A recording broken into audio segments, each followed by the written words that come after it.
danu u dan sa patrijarhom Pavlom. Bolje je na pravdi Boga stradati nego zločin počiniti. Vaša svetosti, da li čovjek ima pravo da svoj život sačuva tako što će da učini zločin prema životu drugog čoveka?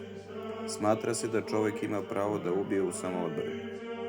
Nejednom sam morao da kažem, jer je to vera pravoslavna. Kad bi nas stavili pred jamu neprijatelji da ne možemo da bežimo ni da se borimo, i da kažu, ili ćeš ti da vadiš oči drugima sada i ovde i da guraš narod u jamu i žive i mrtve, ili ćeš biti gurnut u jamu, šta bismo učinili? Ja da kažem šta bih ja učinio, to bi se videlo. Ali šta bih morao da učinim, eto ne znam. Nema te cene po kojoj bih mogao dozvoliti da učinim ono što se zove zločin.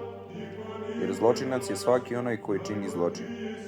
Pa sam to i ja ako ga činim. Bolje je da na pravdi Boga postradate, da za istinu Božiju postradate. Ta smrt u stvari nije smrt, nego je život večni.